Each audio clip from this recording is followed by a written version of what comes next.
Friends, ये story का 8वां भाग है।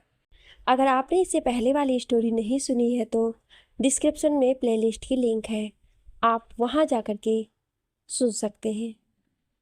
हर रोज स्टोरी का नया भाग देखने के लिए चैनल को सब्सक्राइब करके बेल आइकन को प्रेस कर लें ताकि नई आने वाली वीडियो की नोटिफिकेशन सबसे पहले आपको मिल सके। आदित्य, क्या हुआ उदित तुम्हें? तुम ठीक तो हो ना? उदित, कुछ नहीं, बस ऐसे ही। उदित कमर पकड़ते हुए बैठ गई। उसकी आंखों को देख आदित्य को समझ आ गया कि जरूर उसकी पीठ में तकलीफ है।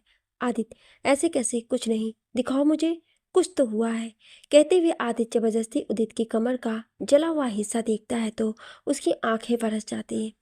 उदित की उजली सी कमर पर बड़े बड़े फफोले उभर आए थे और जिस हिस्से पर फफोले छिल गए थे वो हिस्सा एकदम से लाल हो चुका था। आदित्य ने जब उसके घाव के पास हाथ लगाया, उदित को जोर का दर्द हुआ। आदित्य को पता न चले इसलिए उदित ने अपने नीचे के होंठ को दांत के बीच दबा लिया। उधर आदित्य के आंसू उदित के हाथों पर पड़े तो उदित आधे की तरफ मुड़ी। उदित, क्या हुआ आपको? आदित्य, कुछ नहीं, बस रात को ठीक से सोया नहीं तो आंखें दर्द हो रही है, कहकर आदित्य उदित के आगे आकर बैठ गया। उदित आदित्य के गालों पर आए आंसुओं को पोंछकर उसके चेहरे को अपने हाथों में लेकर बोली, आदित्य जी, आपको तो ठीक से झूठ बोलना भी नहीं आता है। हमें पता है हमारी चोट आपको तकलीफ दे रही है, आपको हमारे दर्द, हमारी तकलीफ से फर्क पड़ता है, ये बात हम जानते हैं, इसलिए आप हमसे ये कह सकते हैं। और अगर आप ये सोच रहे हैं कि रोने से इंसान कमज़ोर होता है तो आप गलत हैं। रोने से इंसान और मजबूत होता है। आप हमें अपना दोस्त कहते हैं तो आप हमारे सामने रो सकते हैं। फिर आदित्य के कान के पास जाकर, हम किसी से नहीं कहेंगे कि आदित्य राय सिंघानिया रोते भी हैं। उदित की इस बात पर आदित्य हंसने लगता है। एक पल को उदित उसकी हंसी में खो गई। आदित्य, क्या हुआ तुम्हें? कहाँ खो गई? उदित, वंदना दी सही कहती हैं, आपकी मुस्कान सच में बहुत प्यारी है, क्या इसलिए आप उसे छिपा कर रखते हैं? आदित्य, मेरा मानना है हंसी और आंसू बहुत प्रीसियस इमोशंस होते हैं, इन्हें उन्हीं के सामने दिखाना चाहिए जो इनकी कदर कर सके। अगर हर किसी के सामने इन्हें हम दिखाते रहे तो ये बेफिजूल हो जाएंगे। उदित, वैसे कहीं ना कहीं हम भी आपकी इस बात से सहमत हैं। हमसे एक बार किसी ने कहा था, हम लोग कई लोगों से मिलते हैं, उनसे दोस्ती भी करते हैं, उनके साथ हंसते हैं, घूमते हैं, खाते हैं, पीते हैं, लेकिन हमारे आंसू उस इकलौते इंसान के सामने आते हैं जो हमारे दिल के बेहद करीब होता है, जिसके बारे में हमें पता होता है कि कोई भी मुश्किल हो, कैसे भी हालात आ जाएं, लेकिन वो हमें छोड़कर कहीं नहीं जाएगा।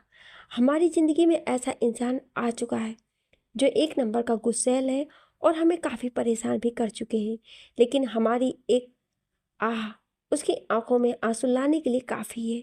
शायद आप उन्हें काफ़ी अच्छे से जानते हैं। ये कहते हुए उदित मुस्कुराने लगती है।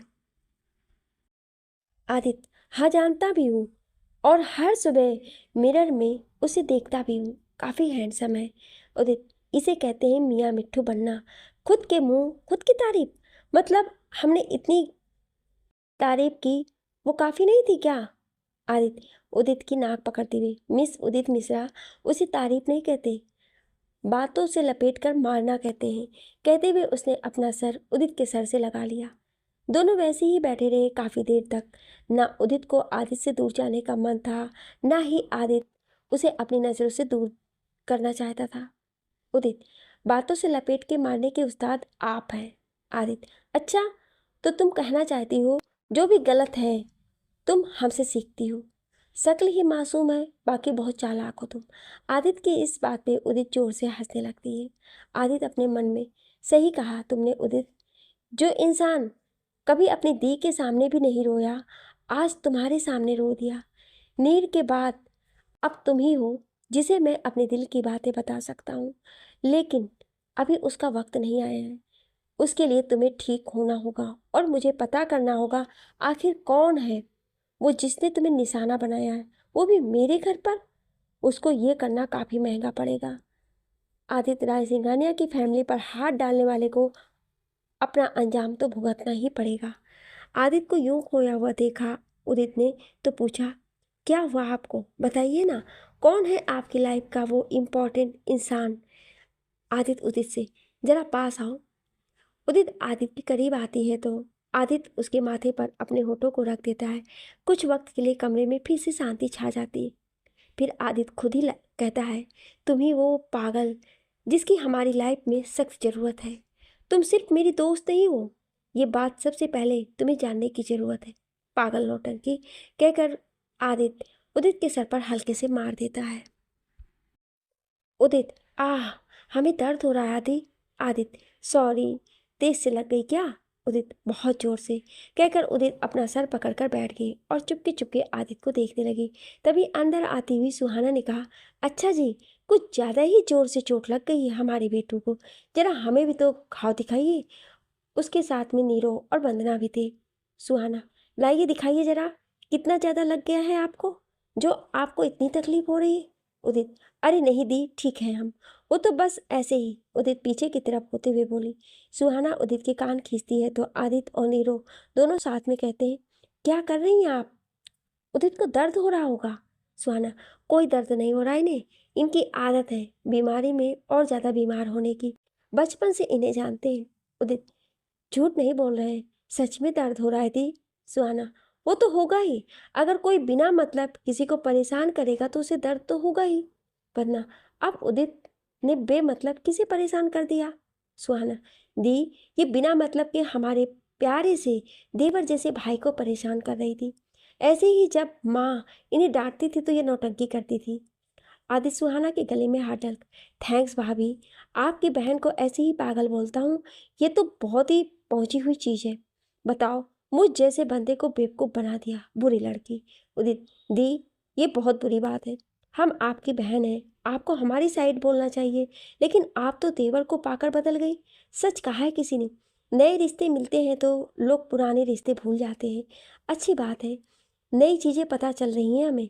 एक बहन थी, वो भी अब हमारी नहीं रही, कहकर उदित मुंह बना लेती है। वंदना, नीरो और आदित्य सुहाना का मुंह देखने लगते हैं। नीरो उदित के पास जाकर बैठकर कहता है, किसने कहा आप अकेले हो? किसी ने भी सच कहा है कि जब रिश्ते बनते हैं तो कुछ और खास लोग जिंदगी में शामिल हो जाते हैं। हम हैं ना आपके साथ हमेशा के लिए। वंदना, और हम भी। तभी शांतनु और बाकी सब भी कमरे में आते हैं जो कि उदित को देखने आ रहे थे। शांतनु और सब, हाँ, हम सब भी तो आपके अपने हैं, तो आप अकेली कैसे हुई? शांतनु, साले साहब, आप अपनी भाभी के साथ रहिए और हम सब क्यूट सी उदित जी के साथ। जीजू की बात सुनकर उदित खुश हो जाती है। नानी, अब कैसी हैं आप बिटिया, कुछ बेहतर महसूस कर रही हैं? उदित कुछ बोलती उससे पहले बुआ जी बोल पड़ी। बुआ जी, तूफान में तुम तो डरा ही दी हमको। किशन कन्हैया एक बार ठीक कर दे तुम्हें, फिर बताएंगे हम तुमको। जान हलक में अटका दी थी तुम सबकी, कितने बार रोके। ऐसन वक्त पर मस्ती मजाक ना किया करो, लेकिन तुम हमारी बात सुनती कहाँ हो? उदित, नानी जी हम ठीक है, और बुआ जी आप गलत कह रही हैं, हम इसके पिछले वाले रविवार को आपकी बात माने थे, फिर भी अगर आपको हमको पीटने का मन बना रही हैं तो पहले ठीक तो हो जाने दीजिए। उदित की बात सुनकर एक बार फिर घर में हंसी की आवाज़ गूंजने लगती है। सब कुछ ना कुछ बोल रहे थे, लेकिन अर्चना जी और शैलेन जी दूर चुपचाप खड़े थे। उदित ने अपना हाथ बढ़ाते हुए कहा, माँ पापा, आप दोनों इतनी दूर क्यों खड़े हैं, हमारे पास आइए। शैलेन जी, नहीं, बात करनी है हमें आपसे। आपने एक बार भी नहीं सोचा कि आपको कुछ हो गया तो हम क्या करेंगे? आपको तो बस अपनी मर्जी चलानी होती है। हमने सोचा दिल्ली जाकर आप सुधर जाएंगी, लेकिन नहीं। बोलते बोलते शैलेन जी की आंखें नम हो गई तो अर्चना जी ने उनके कंधे पर हाथ रख दिया। अर्चना जी, उदित, आप हमेशा ऐसे ही करती हैं, हमें दर्द देना तो आपका पसंदीदा काम हो गया। कल इतना डर गए थे हम दोनों, एक बेटी की खुशियाँ देखने आए थे और दूसरे को ऐसे हाल में देख रहे हैं। सब चुपचाप उनकी बातें सुन रहे थे। जैसा कि सबको पता था कि उदित उनकी अपनी बेटी नहीं थी, फिर भी उदित के लिए उनका प्यार देखकर सबकी आंखें नम हो चली थी। शैलेन जी, चलिए अर्चना जी, हमारी बेटू अब बहुत बड़ी हो गई है, खुद का ध्यान भी रख सकती है। ऐसा कहकर बाहर जाने लगे तो उदित जोर से बोली, आह, माँ पापा। शैलेन जी और अर्चना जी साथ में उदित के पास आकर बैठती हुई, क्या हुआ बेटू, ज़्यादा दर्द हो रहा है? कहाँ दर्द हो रहा है आपको? अर्चना जी, हमने कहा था आपसे ज़्यादा मत डांटिएगा, लेकिन आप तो शुरू होते हैं तो चुप होने का नाम ही नहीं लेती। अर्चना जी और बाकी सब अब शैलेन जी की ओर देखने लगे। शैलेंद्र जी उन सबको इग्नोर करके, बेटू कहाँ दर्द हो रहा है आपको, ये बताइए। फिर उसके हाथों को छूकर, यहाँ हो रहा है क्या, हम डॉक्टर को बुलाएं क्या। उदित शैलेंद्र जी के गले लगकर रोने लगती है। शैलेंद्र जी, रो क्यों रही हैं आप, हम तो बस ऐसे ही बोल रहे थे, है ना अर्चना जी, हम कहीं नहीं जा रहे हैं। अर्चना जी, हाँ बेटू, आपके पापा तो ऐसे ही बोल रहे थे, आपको ऐसे हालत में छोड़कर हम कहीं जा सकते हैं क्या। अर्चना जी दूसरी साइड में जाकर बैठ जाती हैं और उदित के सर पर प्यार से हाथ फेरने लगती हैं। सब चुपचाप देख रहे थे। थोड़ी देर पहले जहाँ अर्चना जी और शैलेंद्र जी उदित पर गुस्सा हो रहे थे, वहीं अभी वो प्यार दिखा रहे हैं। उदित को जितनी फिक्र और परवाह थी उन सबको, वो बिना कहे दिख रही थी। सबको ऐसे देख सुहाना ने कहा, हमारी फैमिली थोड़ी ऐसी ही है, पहले डांटती है फिर खूब सारा प्यार करती है, क्या कर सकते हैं। आदित्य, कोई नहीं भाभी, आप यहाँ अपनी फैमिली को ज़्यादा मिस नहीं करेंगी, क्योंकि हमारी फैमिली भी काफ़ी हद तक ऐसी ही है। थोड़ी देर में सब नीचे चले जाते हैं। थोड़ी देर में उदित नहाकर बाहर आती है, तभी वंदना उसके लिए लंच लेकर ऊपर आती है। उदित, दी, हमें सबके साथ खाना है, पूरे एक दिन से कमरे में बैठे बैठे ऊब गए हैं। वंदना, लेकिन ऐसी हालत में आप नीचे कैसे जाएंगी। वंदना जी, अभी कही रही थी, तभी आदित्य कमरे में आता है। वो उन दोनों की सारी बातें सुन लेता है। आदित्य उदित को गोद में उठाकर, दी ऐसे जाएगी और कैसे, चले आप। आदित्य उदित को लेकर नीचे आता है। सब साथ में खाना खाते हैं। शाम को आदित्य और नीरो स्टडी रूम में है। नीरो लैपटॉप पर पेन ड्राइव लगाता है और पूजा के टाइमिंग की सीसीटीवी वीडियो स्टार्ट करता है। दोनों देखते हैं कि वीडियो में साफ साफ दिख रहा है कैसी टिया ने उदित की तरफ जानबूझकर कपूर उछाला था। आदित्य, देखा भाई, मैं पूरी तरह से श्योर था कि ये इसी ने किया था। मेरे मना करने के बाद भी इसने उदित के साथ ये करने की कोशिश की। इसे अफसोस तक नहीं है जो इसने किया। जब से उदित की यह हालत हुई है, एक बार भी ना उससे मिलने आई है, ना इसने किसी से पूछने की कोशिश की है। अब इसे मुझसे कोई भी नहीं बचा सकता। मैं बर्बाद कर दूंगा इसे। इसे पता भी नहीं है इसने किसके प्यार को चोट पहुंचाने की कोशिश की है। उदित को तकलीफ देकर इसने सीधे मुझसे पंगा लेने की कोशिश की है। अब मैं इस बात लिहाज नहीं करूंगा कि ये लड़की है। नीरो, नहीं आदि, जल्दबाजी में तू कुछ नहीं करेगा, क्योंकि अगर किसी लड़की के साथ तूने कुछ भी गलत करने का सोचा तो दी और उदित जी दोनों को अच्छा नहीं लगेगा। इसलिए जो करना है पूरी प्लानिंग से करना है। कुछ और भी बातें हैं जो मैं बताना तो नहीं चाहता था, क्योंकि मुझे लगा था मैं उन्हें हैंडल कर सकता हूँ, लेकिन टिया के इस पागलपन वाली हरकत के बाद मुझे लगता है वो बात अब बतानी ही पड़ेगी। आदित्य, कौन सी बात। नीरू, दरअसल कुछ दिनों पहले ही मुझे पता चला था कि मिस्टर सूर्यवंशी हमारे साथ मिलकर अपनी घटिया क्वालिटी के रॉ मटेरियल को सिंघानियाज के लेवल के साथ मार्केट में उतार रहे हैं। उनके इस काम से उनका प्रॉफिट लेवल बढ़ रहा है, लेकिन मार्केट में हमारा नाम खराब हो रहा है। पहले एक आध कंप्लेंट्स आई थी तो मुझे लगा शायद गलती से हो गया हो, लेकिन जब कंप्लेंट की गिनती बढ़ी तो मुझे खुद देखने जाना पड़ा और तभी ये सच मेरे सामने खुल कर आया। मैंने उन्हें सब सही करने की बात कही, लेकिन मुझे नहीं लगता उन्होंने अभी अपना घटिया काम बंद किया है। मेरे कुछ सोर्सेज से ये भी पता चला है कि सूर्यवंशी एम्पायर डूब चुका है, कंपनी बैंकरप्ट हो चुकी है। हमने बिना कुछ सोचे समझे, सिर्फ पापा के दोस्त हैं ये सोचकर डील साइन कर ली थी, लेकिन इन्होंने हमारी ही पीठ में छुरा घोंप दिया। आदित्य, ये दोनों बाप बेटे मिलकर जिस प्लान पर काम कर रहे हैं उन्हें उसके खुलने का पता भी नहीं चलना चाहिए। इनको भी पता चले कि इनका पाला सिंघानियाज से पड़ा है, जो अच्छों के लिए अच्छे हैं और बुरों के लिए 100 गुना बुरे। बेटी ने मेरी फैमिली पर अटैक किया है और बाप ने मेरे नाम पर। अब इन्हें कोई नहीं बचा सकता। अब जल्दबाजी से काम नहीं होगा, जो होगा सोच समझकर फुल प्रूफ प्लान के साथ होगा। इन्हें ऐसा बर्बाद करूंगा कि दोबारा खड़े नहीं हो पाएंगे। इस वक्त आदित्य को आंखों में गुस्सा था। उसे अपनी फैमिली और बिजनेस दोनों जान से भी ज़्यादा प्यारा था, और टिया और उसके पापा ने उन्हें ही छेड़ने की कोशिश करी थी। नीरो भाई, चल क्या रहा है तेरे दिमाग में। आदित्य, कुछ ऐसा जो इन्हें खुद सामने लाएगा। मैं टिया की कमजोरी जानता हूँ। अब टिया अपनी नफरत में खुद ही अपनी सारी हरकतों को कबूल करेगी, फिर उसे जेल जाने से कोई नहीं रोक पाएगा, और ये सूर्यवंशी अपनी बेटी को छुड़ाने के लिए मेरे पास जरूर आएगा।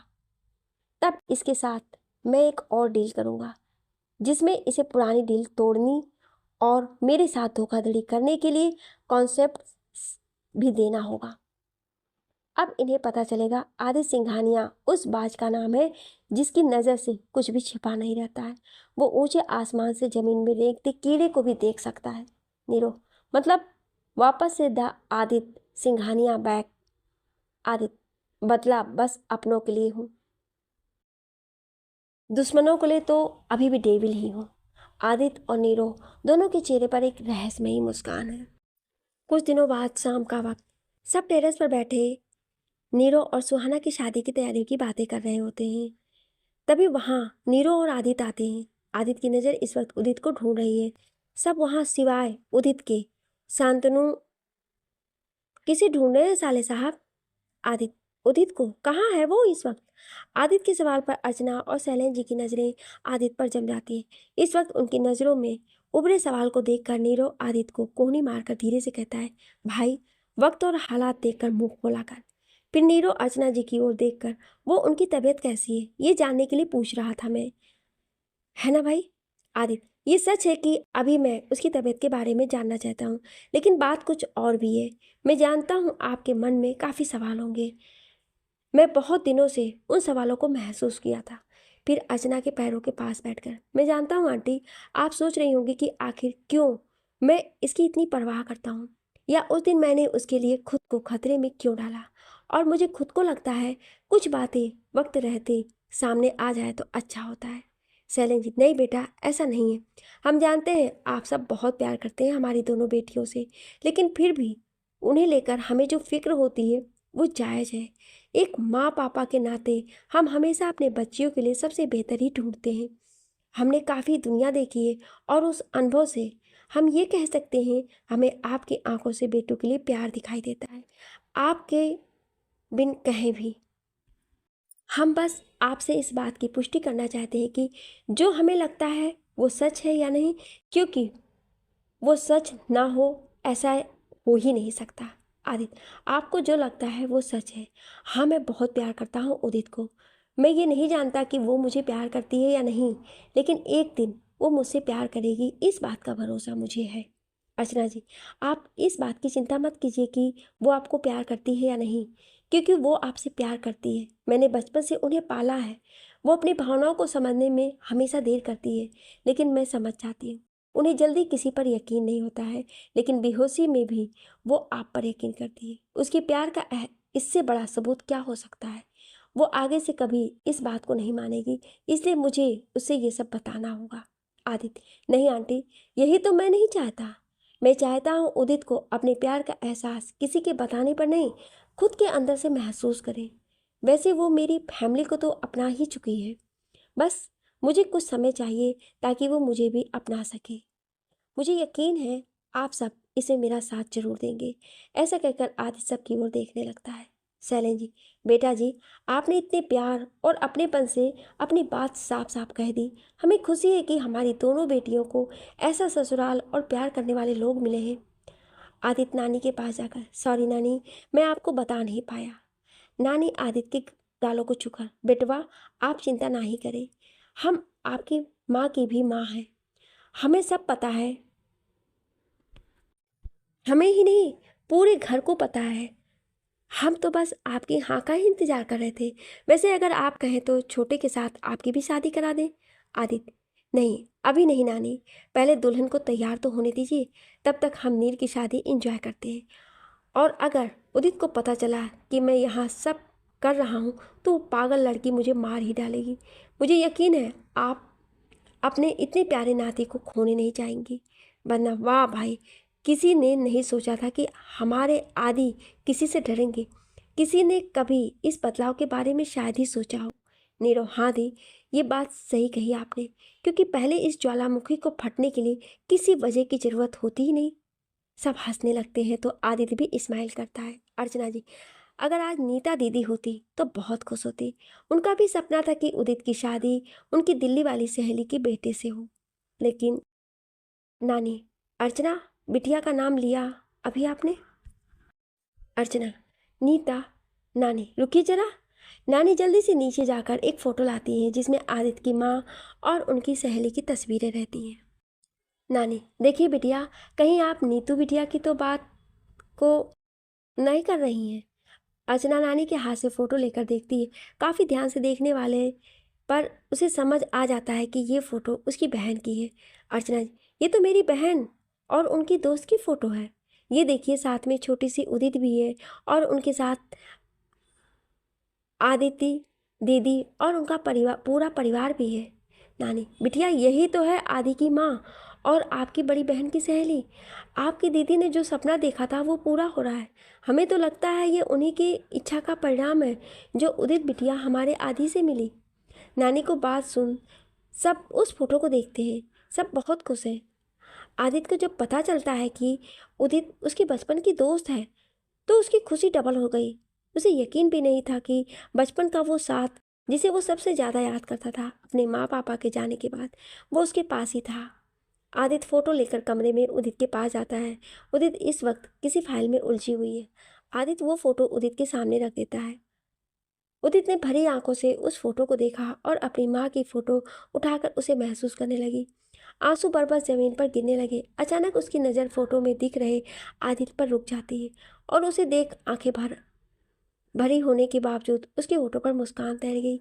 उसने उसके अक्स को छुए हुए कहा, अकड़ू बंदर, कहाँ हो तुम? उदित आदित्य की ओर देखकर बोली, ये तस्वीर कहाँ से मिली आपको? अगर आपको ये तस्वीर मिली है तो आप पक्का जानते होंगे कि नीतू मासी और उनकी फैमिली कहाँ है और हमारा अकड़ू बंदर भी। उदित उठने की कोशिश करती है लेकिन कुछ कदम भी नहीं चल पाती है और गिरने वाली होती है। लेकिन आदित्य उसे अपनी बाहों में लेकर वापस बेड पर बिठा देता है। उदित, बताइए ना आदित्य जी, कहाँ है नीतू मासी की फैमिली? फोटो को देखते हुए, और हमारा अकड़ू बंदर। उदित अभी आदित्य से यही पूछ रही थी कि सब कमरे में आ गए। अर्चना जानती थी जैसे ही उदित को उसकी माँ की फोटो मिलेगी वो खुद को संभाल नहीं पाएगी, इसलिए वो अंदर आ गई थी। उन्हें सामने देख उदित ने कहा, माँ आपको पता है क्या, आदित्य जी जानते हैं नीतू मासी उनकी फैमिली को? अब वो लोग हमें मिल जाएंगे। देखिए इन्होंने ये तस्वीर दिखाई है हमें। आदित्य उदित के पास जाकर, तुम सच में उनसे मिलना चाहती हो? उदित गुस्से से, हम आपको कहीं से मजाक मूड में लग रहे हैं क्या? हमें जल्दी से जल्दी उनके पास ले चलिए, और नहीं ले जा सकते तो हमें उनका एड्रेस दे दीजिए, हम खुद मिल लेंगे। सिर्फ वही जानती हैं कि माँ पापा को आखिर क्या हुआ था इस रात। हमें हमारे बचपन के दोस्त से मिलना है और उससे पूछना है कि क्या इतने सालों में उसे हमारी याद नहीं आई क्या? उसका मन नहीं किया हमसे मिलने का? आदित्य, क्या पता तुम्हारे दोस्त के साथ कुछ ऐसा हुआ हो जिसकी वजह से वो सब कुछ भूल गया हो तुम्हें भी। उदित, कोई बात नहीं, हम जैसे ही उसके सामने आएंगे वो हमें पहचान लेगा। आप हमें नीतू मासी के पास ले चलिए। आदित्य, लेकिन वो जहाँ है वहाँ कोई नहीं जा सकता है। उदित, क्यों नहीं जा सकते? आदित्य, क्योंकि वो अब इस दुनिया में ही नहीं है। उदित, लेकिन उन्हें क्या हुआ? और हमारा अकड़ू बंदर वो कहाँ है इस वक्त? माँ ने हमें बताया था वो यहीं कहीं दिल्ली में ही रहते थे और अब तो हमारे पास उनकी तस्वीर भी है। आदि, ये तस्वीर तो उसके बचपन की है, इससे कैसे पहचान करोगी कि तुम उस अकड़ू बंदर की? उदित, जब वो हमारे सामने होगा तो हम समझ जाएंगे, वरना तो अभी तक आप कैसे नहीं पहचान नहीं पाई उसे? उदित, दी हम समझे नहीं। सुहाना उदित के हाथों को थाम कर, यही तो है नीतू मासी की फैमिली जहाँ हमें इतना प्यार मिला। आपने खुद भी कहा था कि यहाँ आपको एक अलग अपनेपन का एहसास होता है, लेकिन उस वक्त ये हम में से किसी को भी नहीं समझ आया था। उदित, वंदना दी, मतलब आप नीतू मासी की लड़की हो? उदित ने उनके चेहरे को छूकर, आपको याद है बचपन में कैसे आप मुझे और उस अकड़ू बंदर को पढ़ाती थी? वंदना मुस्कुराते हुए, हाँ याद है मुझे।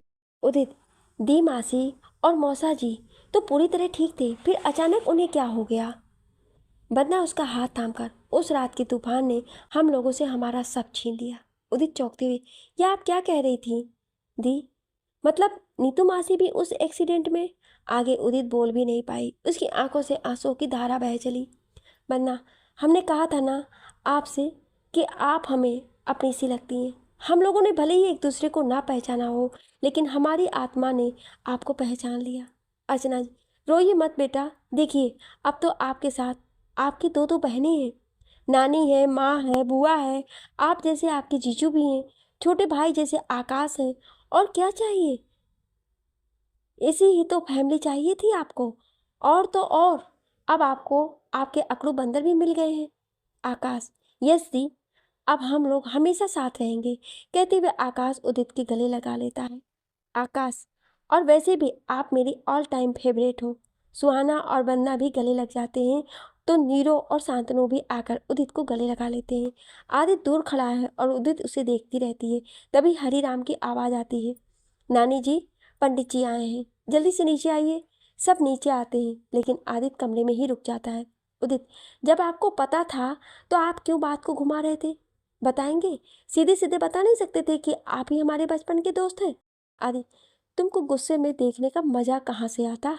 अगर एक बार में बता देता तो। उदित आदित्य की ओर देखकर गुस्से में, इधर आएंगे जरा? आदित्य उसके पास आता है। उदित उसके थोड़ा करीब आती है लेकिन अचानक आदित्य फिर थोड़ी दूर होकर कहता है, मिस मिश्रा, आप क्या करना चाहती हैं? कहीं किस करने का इरादा तो नहीं है ना तुम्हारा? उदित आदित्य का कॉलर पकड़कर उसे अपनी तरफ खींच लेती है और उसके चेहरे के करीब आकर कहती है, किस करने का नहीं, लेकिन गले लगने का इरादा जरूर है। इतना कहकर उदित आदि को गले लगा लेती है। दोनों की आंखें इस वक्त आंसुओं से भरी हुई हैं। आज कितने दिनों के बाद दोनों दोस्तों को अपनी बचपन वाली दोस्ती मिली थी, या शायद आदित्य को उसका प्यार, कहना जरा मुश्किल है। थोड़ी देर बाद आदित्य उदित के पास आंसू को पोंछता है और कहता है, यार तुम तो अचानक से एकदम ही बदल गई। पहले कॉलर खींच लिया और अब गले लगा लिया। उसका माथा छूकर, तबीयत तो ठीक है ना तुम्हारी? वैसे ठीक ही लग रही हो। फिर उसे अपने सामने खड़ा करते हुए, यार तुम तो पहले से काफ़ी बदल गई हो। उदित रोती है, मतलब? आदित्य, मतलब कि अब रोती हुई तुम्हारी नाक नहीं बहती, हाँ लाल जरूर हो जाती है, और अब तुम गुस्सा होने पर मुंह फुलाकर नहीं बैठती, बल्कि अब तो सामने वाले को मुंह तोड़ जवाब देती हो, बिल्कुल शेरनी जैसे।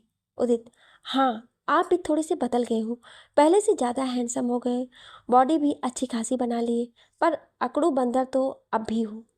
आदित्य, अच्छा, मैं अकड़ू बंदर हूँ तो तुम भी नक्सड़ी ही हो।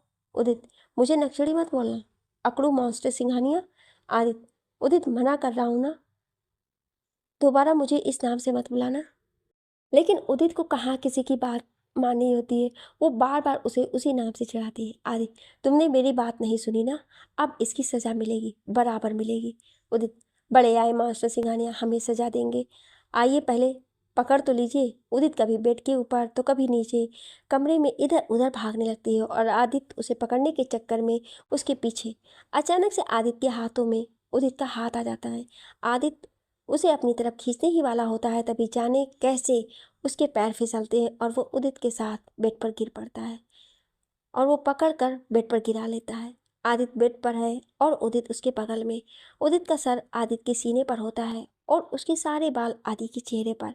आदित्य उसके बालों को कान के पीछे करते हुए, मना किया था ना कि मत बुलाओ मुझे उस नाम से, लेकिन तुम कहाँ सुनती हो, अब देखो मैं क्या करता हूँ। कहते हुए उसने उदित के दोनों हाथों को पकड़कर पीछे की तरफ घुमा दिया। उदित, मैं तुमसे डरती नहीं हूँ, अकड़ू मास्टर सिंघानिया। आदित्य, तुम्हें ऐसा बिल्कुल भी नहीं कहना चाहिए। ये कहकर आदित्य अपने होठों को उदित की गर्दन के बिल्कुल करीब लाकर कहता है, अब लग रहा है डर? उदित, बिल्कुल भी नहीं। आदित्य अब उदित के गले पर अपनी उंगलियों को ले जाता है और फिर धीरे से उसे कानों के पास ले जाकर, अब उदित, नहीं। उदित भले से मना कर रही थी लेकिन उसकी आंखें बंद होती जा रही थी। आदित्य अपने होठों को उदित के होठों के करीब लाता है। इस वक्त उसके और उदित की सांसें एक दूसरे के चेहरे पर महसूस हो रही हैं। आदित्य उदित के माथे पर अपनी होठों को रख देता है। तभी उसे नीलेश, मामी का भतीजा, जिसे सब नील के नाम से पुकारते हैं, की आवाज़ आती है। आदित्य जल्दी से उठता है। उदित की आंखें अभी भी बंद हैं। आदित्य उसे उठाते हुए कहता है, ओए नक्सड़ी, उठ जा, मान गया मैं कि तुम मुझसे नहीं डरती हो। उदित खुशी से, तो अब हम आपको अकड़ू बोल सकते हैं? आदित्य, बिल्कुल भी नहीं, आदि ठीक है। उदित आदित्य को अपने नज़दीक बुलाकर उसे हक करते हुए बोली, हम आपके ऑर्डर के हिसाब से नहीं चलते, बोलना चाहे तो बुला सकते हैं लेकिन दोबारा कभी उस नाम से बुलाएंगे नहीं। हमारे लिए आप हमारे आदि ही हैं, ठीक है? आदित्य, तुम्हारा आदित्य। उदित, क्यों, आप हमारे नहीं हैं क्या?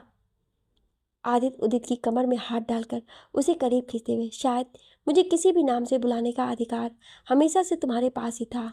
मैं तो कब का पूरा तुम्हारा हो गया हूँ, तुमने ही समझने में देर कर दी। उदित, हम समझे नहीं।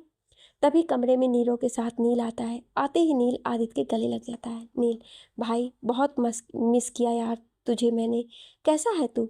आदित्य अपने गले को छुड़ाते हुए, ठीक हूँ मैं भी। वैसे मैंने भी तुझे याद किया था। नील, मुझे हिचकियाँ आई तो नहीं, पर तू कह रहा है तो किया ही होगा। वैसे ये तेरे पीछे खूबसूरत सी लड़की कौन है? नीरो, ये उदित है, हमारी साली साहिबा। Neel, hi, I am Neel, I mean Nilesh Malhotra, कहकर नील अपना हाथ आगे बढ़ाता है। उदित उससे हाथ मिलाती है। उससे पहले आदित्य ने उसके हाथों को पकड़ लिया। उसकी यह हरकत देख नीरो और उदित दोनों के चेहरे पर स्माइल आ गई। उदित ने अपनी आदत के मुताबिक दोनों हाथ जोड़कर नील से हाय किया। नील अपने हाथों को पीछे करके दोनों हाथ जोड़कर नमस्ते करता है तो दोनों भाई मुस्कुरा देते हैं। नील, वैसे आपको किसी ने बताया है या नहीं, आप बेहद खूबसूरत हैं। उदित, हाँ बताया है। नील, और आपको पता है ऐसा क्यों? उदित, हाँ, क्योंकि हम हैं खूबसूरत, ये हमें आपसे जानने की जरूरत नहीं है। नील को उदित से ऐसे जवाब की उम्मीद नहीं थी। उसे लगा जैसे वो और लड़कियों से फ्लर्ट करता है तो वो खुश हो जाती है, वैसे उदित भी हो जाएगी, लेकिन अब वो तो हमारी उदित है, अलग तो होगी ही। नील, सॉरी, मैं आपसे फ्लर्ट करने की कोशिश कर रहा था, लेकिन सच में आप अलग हैं। इनकी जो मामी है वो मेरी बुआ है। उदित, हमें पता था कि आप हमसे फ्लर्ट कर रहे हैं। हमें अब यकीन है कि आप ऐसा किसी के साथ भी करने से पहले हमें ज़रूर याद करेंगे। नील के कानों के पास जाकर धीरे से, और दूसरी बात, दोबारा हमसे फ्लर्टिंग करने से पहले मेरे दोनों बॉडीगार्ड से बचने की प्रैक्टिस कर लेना। नील, कहाँ है बॉडीगार्ड्स? उदित ने आदित्य और नीरव की ओर इशारा किया तो नील उनका चेहरा देखने लगा। नील अपने हाथ को वापस आगे बढ़ाते हुए, क्या हम दोस्त बन सकते हैं? आदित्य, बिल्कुल भी नहीं, ये लड़कों को दोस्त नहीं बनाती। उदित आदित्य का चेहरा देखकर, आपको क्या पता? हाँ बिल्कुल, आप हमारे दोस्त बन सकते हैं। ये कहकर उदित नील का हाथ थाम लेती है। नील उदित के हाथों को थोड़ी देर पकड़े रहता है। ये देखकर आदित्य को जेलस फील होता है। आदित्य उदित को हाथ नील के हाथ से छुड़ाकर खुद के हाथों में ले लेता है, जिसे देख उदित मुस्कुराने लगती है। आदित्य, नील तू जा खाना पीना खा ले। नीरो, तू भी चल, नीचे पंडित जी आए हैं। आदित्य, तुम दोनों चलो, मैं उदित को लेकर आता हूँ। नील, आइए उदित जी, मैं ले चलता हूँ आपको, कहकर नील उदित का हाथ आदित्य के हाथ से लेकर चलने लगता है। उदित भी धीरे धीरे चलने लगती है। आदित्य को ये बिल्कुल भी अच्छा नहीं लगता है। आदित्य धीरे से, इसकी हिम्मत भी कैसे हुई उदित का हाथ मेरे हाथ से लेने की? आदित्य पहले उदित के हाथ को नील के हाथ से हटाकर अपने हाथ में लेता है, फिर उदित को गोद में उठाकर, इसे चोट लगी है, डॉक्टर ने सीढ़ियों पर चलने से मना किया है, इतना कहकर उदित को लेकर नीचे आ जाता है। उसकी इस हरकत को देख उदित मन ही मन खुश है। नील नीरो की ओर देखकर, ये क्या हो गया है भाई को? नीरो अपने कंधे उचकाकर, मुझे क्या पता, मैं खुद ये देखकर हैरान हूँ। तुझे क्या भाई, तू चल नीचे, इतना कहकर नीरो नीचे चला जाता है। पीछे पीछे नील भी नीचे आता है। पंडित जी सगाई के लिए 15 दिन बाद का दिन तय करते हैं। नानी जी शैलेंद्र और अर्चना जी से अनुरोध करती हैं कि शादी तक दोनों परिवार साथ में ही रहें। शैलेंद्र जी खुशी खुशी मान जाते हैं। अगले दिन सारे लोग तैयारियों में जुट जाते हैं। समय कम था, इसलिए आदित्य और नीरो अक्सर बिजी रहते हैं। उदित और नील का ज़्यादातर साथ रहते थे। उनकी अच्छी खासी दोस्ती भी हो गई थी, लेकिन उदित को आदित्य की काफ़ी याद आती थी। धीरे धीरे उदित ने ऑफिस जाना शुरू किया। पिछले 2 दिनों से आदित्य उदित से मिला नहीं था। नील उदित के पास बैठा अपने इंग्लैंड के किस्से सुना रहा था, लेकिन उदित का ध्यान गेट पर ही था। 2 दिनों की दूरी ने उदित को एहसास दिला दिया था कि वो भी आदित्य को पसंद करने लगी है। उदित बड़ी बेसब्री से आदित्य का वेट कर रही थी, तभी नीरो आता है। नीरो, कैसी हो साली साहिबा? उदित अनमने मन से, ठीक हूँ जीजू, यहाँ ऑफिस में आ तो जाते हैं, लेकिन कोई कुछ करने ही नहीं देता है। उस पर इस बकबक को बिठा दिया है हमारे पास। वैसे आजित जी कहाँ है? 2 दिनों से मुझे दिखाई नहीं दे रहे हैं। नीरो, वो सगाई की तैयारी और ऑफिस वर्क की वजह से टाइम नहीं मिल पा रहा है, लेकिन अभी आता ही होगा। यकीन मानो उसने भी आपको बहुत मिस किया है। उदित, क्या खाक मिस किया? ऐसे भी क्या बिजी है कि एक ही ऑफिस में रहते हुए एक बार भी मिल नहीं सकते? आने दीजिए तो बताते हैं हम।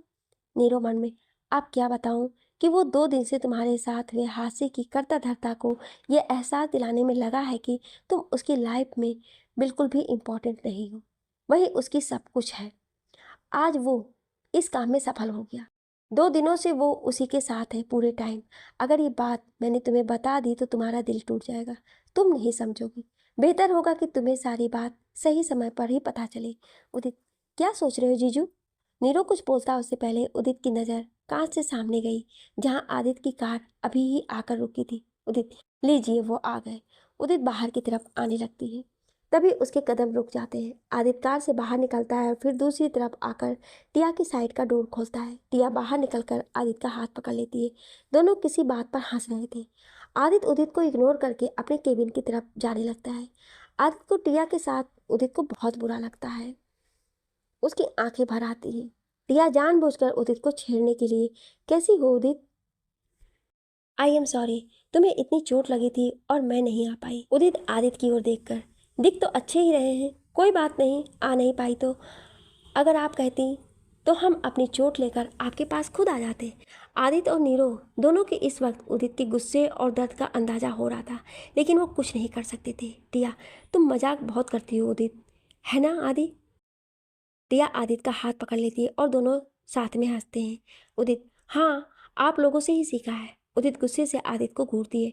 नीरू महसूस करता है टिया और आदित्य को साथ देखकर उदित को बहुत बुरा लग रहा है, लेकिन ये सब भी उसके अच्छे के लिए हो रहा था। वैसे उसे आदित्य पर भी यकीन था कि वो उदित को संभाल लेगा। टिया, आदि, अब मुझे चलना चाहिए, तुम भी थक गए हो, तुम्हें घर जाकर आराम करना चाहिए, मैं चलती हूँ। आदित्य, मैं छोड़ देता हूँ तुम्हें घर तक। टिया, नहीं, मैं चली जाऊँगी। फिर उदित की ओर देख गई, वैसे भी 2 दिनों से मेरे ही साथ तो हो। आदित्य, अच्छा ठीक है, पर बाहर तक तो छोड़ ही सकता हूँ। टिया, हाँ, उसके लिए नहीं मना करूँगी मैं। फिर उदित की ओर देखकर आदित्य के हाथों में हाथ डाल कर बाहर जाते हुए, बाय उदित। उदित फीकी हंसी के साथ बाय टिया। उनके जाने के बाद उदित नीरो को देखकर, तो बात ये था, इनका इम्पोर्टेंट काम जीजू, काफ़ी इम्पोर्टेंट था। हम ही बेवकूफ़ थे जो ये सोच बैठे कि उन्हें हमारी फिक्र है। इतना कहकर उदित बाहर जाने लगी तो नीरो ने रोकते हुए कहा, अकेले कहाँ जाओगी? मैं और आदि घर ही चल रहे हैं। उदित, हम अकेले ही ठीक है, आप लोग चलिए, हम आ जाएंगे। इतना कहकर वो गुस्से में बाहर निकल गई। आगे की कहानी जानने के लिए सुनिए अगले भाग में। क्या आप अगला भाग सुनना चाहते हैं? तो कमेंट में यस जरूर लिखिएगा। Thank you.